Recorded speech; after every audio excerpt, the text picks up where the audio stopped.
Okay, so welcome to the Eptica webinar. We're here today talking about artificial intelligence and how it's changing the customer experience landscape. My name is Brad Bennett. I'm pre-sales manager for Eptica, and I'm joined here by an expert in this field, one of my colleagues. Thanks, Brad. Yes, my name's Steve Natras, and I'm the product manager for the enterprise engagement products. You'll see a demo of these a bit later on in the webinar. Excellent, thanks, Steve. So before we dig in, I'd like to just start by giving a little bit of background about Eptica. We were founded 16 years ago by our CEO, Olivier Njamfa, and we're a leading European tech company. And we provide conversational and collaborative solutions powered by artificial intelligence. So we enable our customers to put digital customer experience right at the heart of their strategy and ensure that they give customer service that delivers value to their consumers across their business, and that's both from the front office, middle, and back office as well. So hopefully that gives you a little bit of an overview of Eptica, who we are. So we have globally more than 450 organizations across all industries rely on our solutions, including self-service, knowledge base, email, chat, social media, and many more. Is that right, Steve? Absolutely, yes. Excellent. So here at Eptica, we're proud, so we certainly are very proud, we talk about a lot, to help millions of individuals to engage in meaningful conversations with brands and thereby improving in their daily lives. Customer experience has never been more important to the success of a business than today. But at the same time, how companies deliver the experience that consumers expect is undergoing a huge transformation, especially thanks to continuing improvements in artificial intelligence. It's something that's really being talked about today. Talk of artificial intelligence and chatbots is pretty much everywhere in the customer experience space, and AI, or artificial intelligence, has been on the agenda for quite a long time, but now we're starting to get to a point where we have sufficient technology combined with things like big data and improved algorithms, and it's beginning to demonstrate its true potential, assuming you can afford it. In recent years, we've seen many headlines about AI projects declaring outstanding results and some equally outstanding numbers. For example, there's a French bank that realized for the true potential of artificial intelligence to impact them in France, the system would need to speak French. So they're investing 20 million euros to teach IBM Watson to understand and speak the French language, and haven't yet seen an output from that project. So there's some big numbers there. Another conundrum, apart from the cost, is that many artificial intelligence systems need to self-learn, which means they need to be taught and not programmed. There's a whole industry being born out of the need to teach machines, but in the meantime, some AI systems are learning by observing popular opinion, which has resulted in some major teething problems. Yeah, that's right. There's certainly some big teething problems out there. There's some very famous ones. Right. Well, I think one of the examples is Microsoft with their AI chatbot, I think it was called Tay, yep. Went off the rails within a few hours, posting a deluge of, some pretty nasty comments, some of them racist, etc. And there was some online trolls that got a hold of this chatbot, which is very open, and because Tay was able to learn from her conversations and get progressively smarter, these people got a hold of it and started teaching it to say some pretty bad things.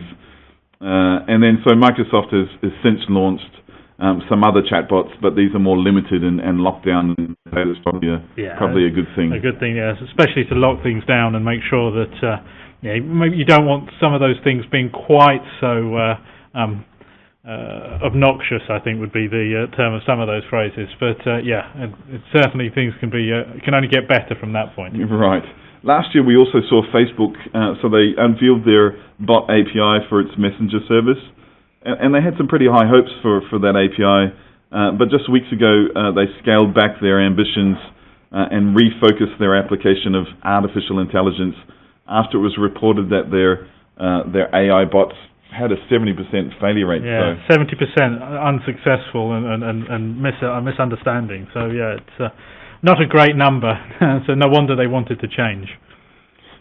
Given all of this, we still sort of agree. Well, we do agree with the predictions that artificial intelligence will continue to be a tool to provide better customer experience. That's key to us and key to our market. According to Gartner, it's a recent study, I think it's 2017, right, Steve? Yeah, this year. Right, so according to Gartner, improved AI technologies will automate all or at least up to almost half of customer service needs within just a few years. I think it's by 2019, 2020. And they expect these improvements will affect or disrupt the jobs of more than 1 million customer service agents. So there's a real big change coming for us in our market. The other thing that Gartner did, which is not on the slide, but they also predicted by 2020 artificial intelligence will positively alter the behavior of over 1 billion global workers. So it's not just customer experience. Yeah, so the AI is going to affect a lot of things. Right, you're correct. So in our own experience, we find that consumers want the speed that technology brings, but not at the expense of empathy and human touch. There was a recent study, I think it was Accenture, right? Yep, Accenture's Global Consumer Pulse Survey, yes. Right, and they found that too much reliance on digital technologies was given rise to human-less customer service. In the US, for example, I think it was 83% of consumers prefer dealing with human beings over digital channels to solve their customer service issues, and in the UK it was 76%. Yeah, there's not a lot of difference between those two numbers, 83 and 76. I think we can pretty much say that most people really want to have a human involved when they want a customer service or customer experience problem resolved. Certainly when it's, I suppose, when it's more complex, there's something there's emotional around that. Around that question that they want to ask, for example. So I think it's important that we consider two approaches. First, we need to use technologies such as self-care and chatbots to boost simple or repetitive transactions requiring speed and ease, right? But then also use that same technology, that same investment to enhance more complex conversations where the consumer needs more advice, reassurance, and in channels where human intervention is, if not vital, at least highly desired by consumers. Absolutely, and I think to succeed, companies really need to bring together the technology and the human side. To have an augmented agent. There's Iron Man there, who's augmented by Jarvis. So absolutely, it's a key focus that here at Eptica we think is important. Excellent. So, Steve, can you tell us a little bit more about artificial intelligence, bots, chatbots? There's a lot of things happening within the market. You're an expert, so tell us all about that.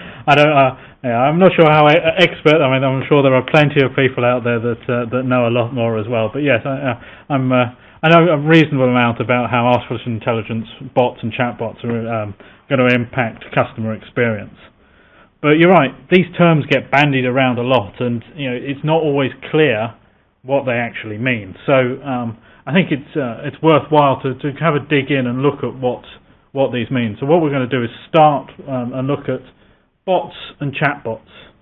So bots and chatbots, they seem interchangeable. They're very similar. After all, bots is inside the word chatbots, but there really is a difference.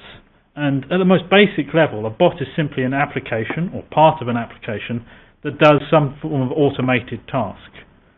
So everyone will be familiar with the reminders on your smartphone. Well, that's a type of bot, taking the information from your calendar and popping up an alert on your screen. That's a bot is making is doing that automated task.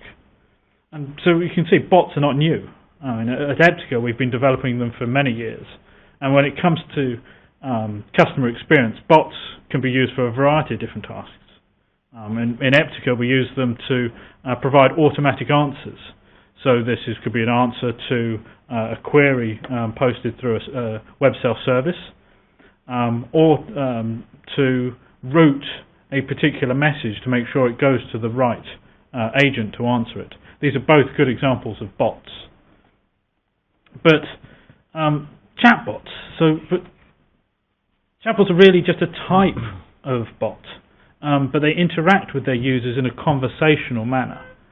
So this means that they're able to understand the input, which could be voice, could be text, process this input and respond within the context of a conversation. And as we mentioned earlier, one of the big drivers behind the discussion of chatbots, and as Brad mentioned it earlier on, is that Facebook made it easier for companies to create and deploy their own chatbots on Facebook Messenger and WhatsApp.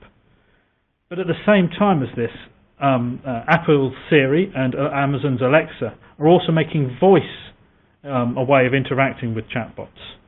And this is in turn driving consumer acceptance of this technology, this idea of conversing with something automatic. But for a chatbot to really work well, regardless of whether it's accessed via voice with Alexa or digital text with Facebook Messenger, it needs to understand what's being asked and have the knowledge to be able to respond. Which means that in order for a bot or chatbot to do more than just carry out basic instructions like, Alexa, add orange juice to my shopping list, or please remind me to ring my gran tomorrow, it needs to have some form of intelligence. And this is where you get artificial intelligence. So, artificial intelligence has been around for a long time. Lots of people talking about it. You have lots of, and the field is vast. It has a lot of different components. But at the most basic level, AI is when machines display human-like intelligence, and in particular cognitive functions like understanding, learning, and problem-solving. But for AI in computing terms, it really all starts with the algorithm. And this is a basic set of instructions that take an input, process it, and produce an output, as I mentioned earlier. This algorithm can be deterministic, which means the results are consistent. For the same input, you always get the same output. Or they could be probabilistic, which is where there is a range of possible outcomes, and the choice of which can depend on many factors. As I said, the field of AI is vast, but what I'd like to do is take a few minutes to look at some of the concepts that here at Eptica we feel are the most relevant to customer experience. So the first one is machine learning, and this is probably one of the most recognizable concepts in AI. And after all, it's how Microsoft's Tay learned from its experiences. It's a form of machine learning. But this is really just a way of devices, and bots are one example, of learning without being explicitly programmed what to do. And as I said, in other words, this is a means for the system to be able to learn from its own experiences. But training a machine requires an enormous amount of data, and this means it can take a very long time when the answers need to change. And it can even be taught the wrong thing, as we were discussing earlier with Microsoft's Tay. That's right. But in our view at Eptica, machine learning is best used to refine a system that already has an innate level of intelligence. And at Eptica, we believe this innate level of intelligence comes from linguistics. But linguistics, this is another term that is bandied around. But what is it really? It's the scientific study of language. It's not solely used in artificial intelligence. With many linguists, they spend their time analysing the social, cultural and historic factors that influence how language is used and has evolved. But there are two main branches of linguistics that are relevant for customer experience, and these are semantics, which is the study of the meaning of words or sentences, and syntax, which studies the structure of a sentence and their composition. So language, by its very nature, is deterministic. Otherwise, we wouldn't be able to communicate. We have to be able to understand each other. So you have to be able to know that when someone's saying something, what's being heard is deterministic, it's understood. And this is why linguistic techniques and semantics and syntax in particular are really good for customer experience. Because a linguistic system can learn to understand language just like humans learn to understand language. So you're saying with linguistics, if I'm a consumer and I ask a question, then thanks to linguistics, they're understanding what I've asked and then applying some treatment to that. Absolutely, and it's more than just picking out key words. It's understanding the whole of what's being asked. Right. And at Eptica, we have a team of our own linguists that are constantly enriching our own systems, and they cover customer experience concepts from all verticals and major languages. But what are these systems? Are these systems really, at Eptica, these are natural language processing systems. And again, NLP, another term that's bandied around a lot, but it's not necessarily that well understood. And NLP really is just a field of what's called computational linguistics that focuses on the interactions between computers and natural language. Specifically, NLP involves making computers perform useful tasks with the natural language that we use every day. I'm talking to you using natural language, and it's making computers understand that particular, the sentences and the words that I'm using. The input and output of NLP system can be speech, or it could be text. And there are two components of NLP, natural language understanding and natural language generation. And today at Eptica we're focused on the natural language understanding part. And to do this we adopted a deterministic approach. As we mentioned before, this means you get a consistent output for the same input. And exactly as you mentioned before, for a customer experience, this is really important because you want to know for certain that when a customer asks a question, a specific question, they're going to get a specific answer back. You don't want some random answer being, from a customer service point of view. That's really not going to help improve customer experience. Correct. So, I mean, we've talked a lot about the general principles of the artificial intelligence that we use at Eptica, but I think it's worth going a little bit more into detail about the specific concepts that we use.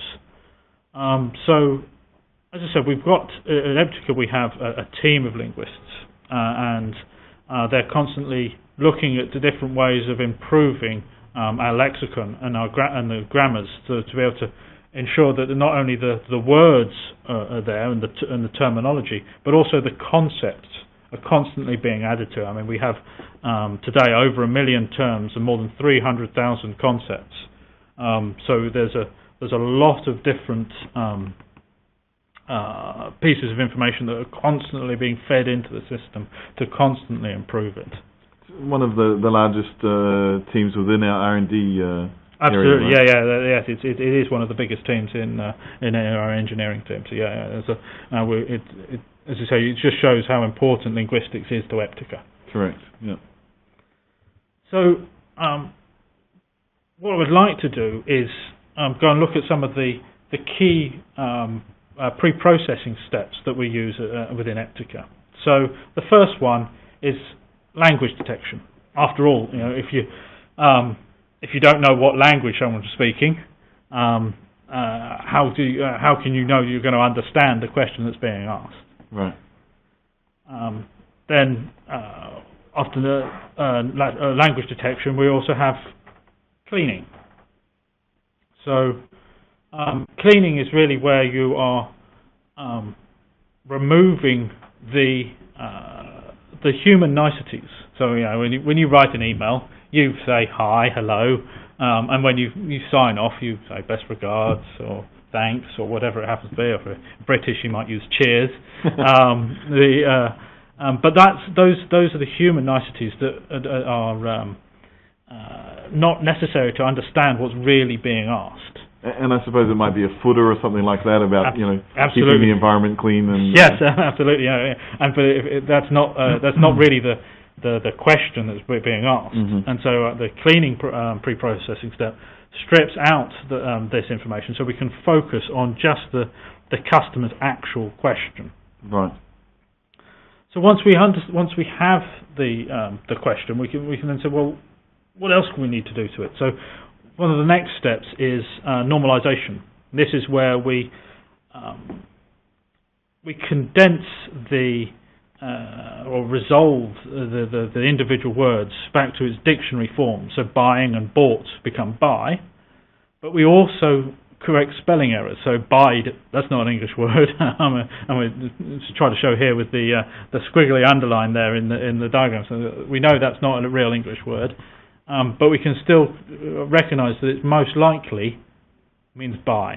So it's back to like the root word or something like that? Yeah, the root word, the dictionary word. Okay. From that point of view. Okay. So once you have that, the next up is contraction resolution. So contraction resolution, I mean, we use it a lot in everyday language. Didn't, where. And so we didn't, did not, where, we are. Expanding those helps the understanding, because sometimes it's important to understand the meaning behind what somebody's saying. You have to know that didn't is did not, right? Because it's fundamentally different from did. The not can change. So my package did not arrive or didn't arrive, and need to understand that pretty quickly. Absolutely, right? Great example. Yeah, a big difference there. And then once we've done that, we've then got name entity recognition. So this is where we can extract from the words, the sentence, to look for things, entities. So here we've got, I went to the Lloyd's branch. So we've got Lloyd's is a banking brand, in the UK, in Reading. So we've recognised that Reading here is a place, not reading, which is which is a verb. Right. And on a specific date. So we can look at that, and that helps us again extract more information out of the text, and it helps improve our understanding of what's being talked about. But more than that, you've then got syntax analysis. So you dropped the ball is the example we've got here. So you is the pronoun, dropped is the verb, the is what's called a determinant, and ball is the noun. So just to tell me honestly, you had to look that up before. I did, yeah. The being a determinant, yeah. You is pronoun and all the rest of it, but the being the determinant is the one I always forget. It's not many people remember that one, but yeah, it's about breaking apart the sentence to be able to again help you understand what's there, and this is one of the parts of our natural language processing engine that we can do. Right. So next up, we've got what's called clause level detection, and this is really allows us to recognise the meaning, even if the sentences are different. Here we've got I returned the suit. It was the suit that I returned, and as for the suit, I returned it. Now these are obviously fairly contrived examples, but it really shows that there are three very different sentences, but ultimately they mean the same thing. Right. And that's important because not everybody says their sentences in exactly the same way. At the moment, Alexa requires you to say your commands in a specific sequence. So you say, Alexa, please add something to my shopping list, is a structure of the sentence that the Alexa requires in order to be able to understand what's being said. This is going the next level beyond that, to be able to understand the meaning behind lots of different ways of saying the same thing. So as a consumer, I can ask the question the way that I normally ask it, and Ethic is going to understand whatever. Exactly, that's exactly what we're looking to achieve. Okay. And when we're talking about understanding, context-sensitive sentiment is also important. Here, the examples here, the word small can be both positive and negative. So my laptop is small and convenient. Well, that's a pretty good thing. But a small hotel room, not so much. So understanding that small in its context can be both positive and negative is really important. So be able to look beyond just the key word small to understand a bit more about what's being asked. Okay. It's, again, really important to the way the machines can understand what we're saying. But we've gone through these concepts, and they're really detailed concepts here in how Eptica's natural language processing engine works. But you've got to build those into something a bit more and actually really use them. So what we're going to do now is just look at a few of the functionalities that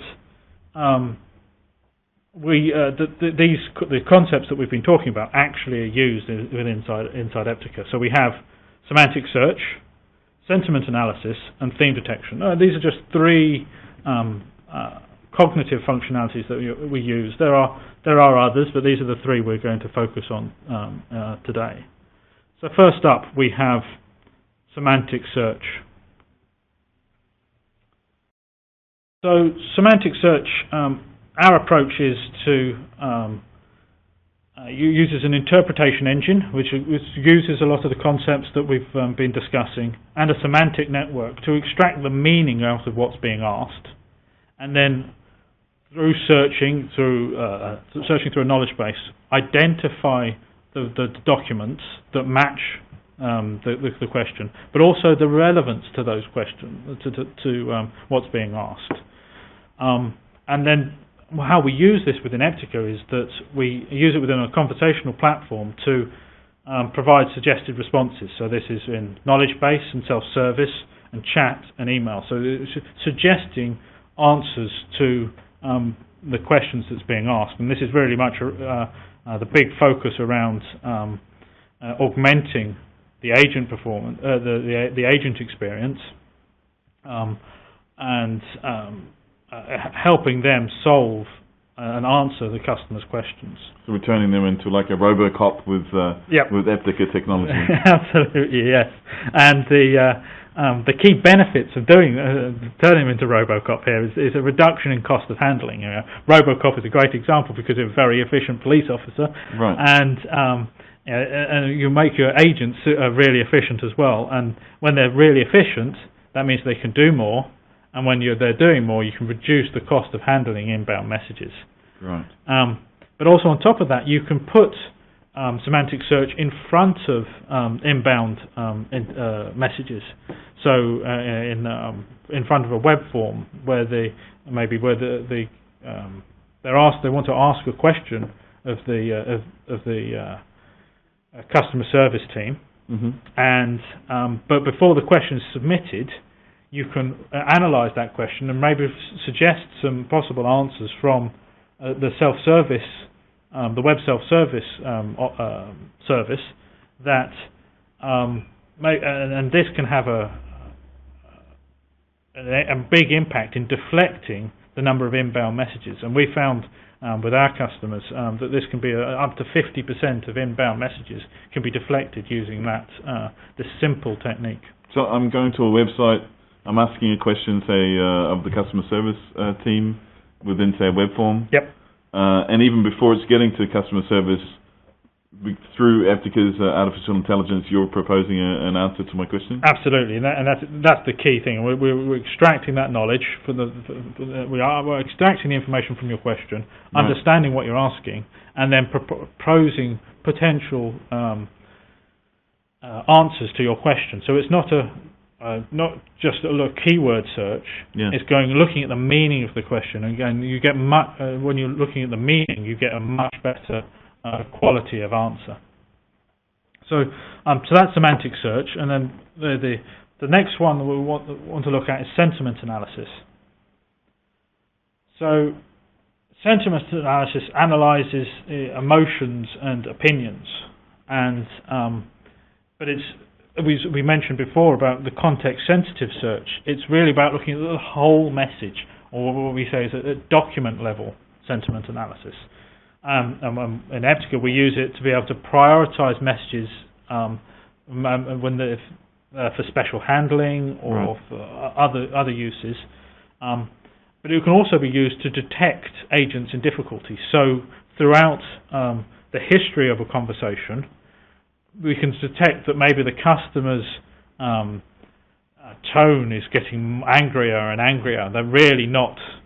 They obviously feel that the agent isn't answering their question, and we can detect this change in tone and potentially flag it to the agent, or even flag it to a supervisor, so maybe a supervisor can get alerted so they can get involved and maybe correct and provide a bit more guidance to the agent.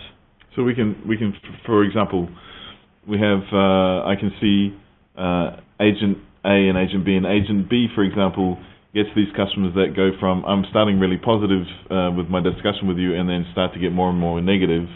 Yet agent A doesn't have that. Then maybe agent B needs some extra training about how to deal with customers, how to deal with objections, stuff like that. Exactly, and that's a really good example of how sentiment analysis is not just used on inbound and in-process analysis, but it can also be used post-activity to analyse and look at what the agent has been doing and look at what at the requests that this one particular agent is handling, and we can look for trends, and using those trends you can maybe say, well, actually this agent needs to be assisted with this particular area, or they maybe need a bit more training in particular terms, and that's really a really big part of the benefits of using post-activity sentiment analysis. Right. You have outbound quality monitoring there. What's that about? So that's really about looking at what the agent is answering. So when the agent is answering a message, you can analyse what the agent is saying as well, and make sure that what the terms they're using are appropriate, and so potentially flagging an outbound message for review if the agent is using terms that maybe you don't want them to. Right. Okay. So the final functionality that we want to look at is theme detection. And at Eptica we have a categorization suite that we're starting with 15 starter templates that are used for use in retail, transport, banking, and a couple of others. And these are a starter set of themes that we can identify within a message. But using our tools, you can extend this theme detection to be for domain or even client-specific themes. And then these themes can then be used in intelligent routing, so making sure that the message is being routed to the right person based on the content of the message, not just the channel it came in over. Okay. But also in automatic post-activity categorization. And we know that agents tend to use the same couple of wrap-up codes all the time, and that doesn't necessarily give you a lot of insight into the messages that your customer service agents are handling. You know, there's the other bucket. Right. Yeah. Is the common problem there, and so using theme detection, you can detect what the message was about, and automatically categorize it. And this improves your insight, because it means that you really know that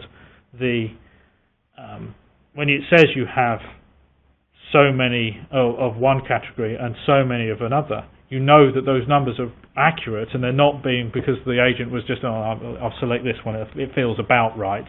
You actually know that there's a definite distinction between them. Okay. And so, as I said, improving first contact resolution, so routing the request to the right person is a big part of first contact resolution. The less double handling, forward it on until you find the right person, is important. But then also to look after it and really understand insight into what your customers are asking. Right. I suppose it helps with also you detect those themes, and then you can also build your knowledge base for answers for, say, a new theme that you might detect. Absolutely, yeah. It's an opportunity to see what the messages are coming in, and you need to extend your knowledge base or provide new information about how to handle a specific new type of inquiry that you're receiving. Okay. So now we've gone through the uses. I want to just do a quick demonstration of how these three pieces of cognitive functionality are used within Eptica themselves. So what we'll do is just start up a quick demo here. Okay. So first up, we're logged into Eptica, and we're logged in as Agent James Smith. Now, James is an agent within the renewals team of an insurance company, and this request has been routed to James because it's about renewals. So again, we have the theme detection here. But we can see here that Sarah isn't necessarily that happy, and we can see that she's got two negative sentiments here. And we can look here that she's really upset, and she's unhappy with the level of service. So let's see if we can help. So we pop up here, and we see straight away that Eptica has identified a number of potential answers using semantic search to the question being asked. And with one click, we can insert a message, and then we can review to make sure that we're happy, and we are, and we're going to wrap up. And then we see with theme detection again, we've automatically identified that this was a complaint about renewals, and so we've categorized it straight away with the right thing. Nothing else for us to do, answer and close. So once we've answered and closed the message shoots across, and then what we can see what the customer receives, and automatically we've added the branding and the greeting. There's the content of the message, and at the end we have the signature of James, who handled this specific issue. So instead of me taking, I'm an agent. Instead of me taking 2, 3, however many minutes to answer this question, Eptica has understood the question of the customer, given me the answer, and I can respond with. So that's like 2 or 3 clicks I've responded to that customer. Right? Absolutely, and that speed of processing is one of the key benefits of using Eptica, because you're enhancing the ability of your agents to process more. They don't have to manually type huge amounts of text, or they don't have to manually scroll around and find that right document that they know somebody sent them last week or 2 months ago about answering this question.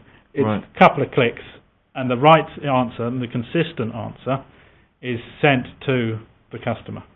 Okay, and as that knowledge base and this semantic engine is common across all of the solution of Eptica, it means whatever channel the customer contacts on, they can have the choice, but they're always going to get the same answer. Absolutely, it's putting the knowledge at the heart of the customer service operation. Great. Okay, so that's the demo. I think we're getting towards the end of our time, so let's just do a quick wrap up. Yeah. So thanks, Steve. I mean, that was excellent. Certainly, it's clearer for me now. Our innovation makes the best use of these AI, artificial intelligence, and cognitive technologies, and applies it directly to customer experience to enable brands to become more conversational. And I suppose it helps customers and companies, like the people that are listening today, to understand their customers and to be able, on the channels that their customers want to use, to give a consistent service, to understand their customers, whatever the channel they come through on. But it also means they can collaborate across the organization in order to provide the best service. That's right. Yeah, right? Absolutely, yeah. Yeah, and with everyone using that single knowledge base, which we talked about, across all these channels and available across the organization, it's continuously enriched with all the customer conversations that they're having with their consumers. Being able to analyse what's actually going on and get that insight so that you can understand the perception of your brand, but also understand where the gaps are in the knowledge that within your knowledge base, so that you can make sure you plug those gaps with the appropriate answers. Right. That's amazing. So I think we had below the presentation, we have a box for questions. I think that we have seen some questions come in. There was the first one, actually, it's from a Stephen, so it's close to you, Steve. Yeah, not me. The first question is, can you use theme detection for anything else other than routing and categorization? Yeah, so we touched on it briefly, but yes, absolutely, Stephen. So the one of the key things that you can use theme detection for is to analyze the search queries from the self-service. So your self-service search queries are being can be analysed, and you can look for those gaps. And we talked about it briefly earlier on, and it's those gaps that and understanding where those gaps are is really important to improving your customer service. So theme detection is really useful for that, because it can look at, rather than just look at a big collection of different ways of saying something, you can actually understand the themes, extract themes out of a collection of those, and then maybe you only need one or two new pieces of knowledge to answer a lot of different questions. Right. There's another question that's come in from Debbie. So in the presentation, the demonstration you had, customer asked a question, Eptica is suggesting the response, and then the agent can respond with that suggested response. Can that response have some fields some information that we get from other systems, like their balance and stuff like that? Absolutely. So there are actually two samples there. So yes, so you can have both within the body of a message that's being sent. You can have fields that are pulled in from a CRM system, so you know that a particular customer is a VIP customer, and so maybe they get a slightly different wording, and that's then automatic. When the agent inserts that information, that's automatically calculated as to which version of that particular knowledge article they should be sent. But the other part of the connection as well is not just in the variables within the message, but also we note on the categorization.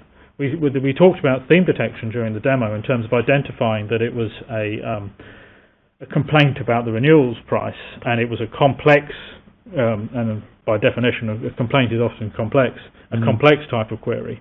But there was a third field there that we didn't talk about, but that can also be pulled from that, and that's telling us whether the person that we're talking to is an actual customer, right, or maybe they're a prospective customer, and you can understand which the two, and you can use that information to drive other behaviours within the system. So yeah, there are two examples of being able to connect to a CRM there to add even more value to the message that's being sent back. Right. So we have the knowledge base, this AI, and also workflow. So we can say in the workflow, if it's an existing customer, we deal with it in one way, and if it's a new customer prospect, we deal with it in a different way. We also can respond in different ways as opposed to the same people. So one last question before we go is from Mark, actually. Does Eptica have any further plans to do more with artificial intelligence other than what you presented today? Yes, absolutely, we certainly do. Not necessarily things that we're announcing today, but as we mentioned, our innovation team are constantly looking at different things and ways of improving the use of AI, and certainly within the next few months you'll see more and more announcements from us on this topic. Excellent. There was some further questions, but I think we're running out of time. Pauline from Eptica will get back to you if you know her. If not, she'll also get back to you. So thank you very much for attending the webinar. I hope it was useful. Steve, any last words? No, that's brilliant. So thank you very much for attending, and thank you, Brad. Thank you. Thanks, guys.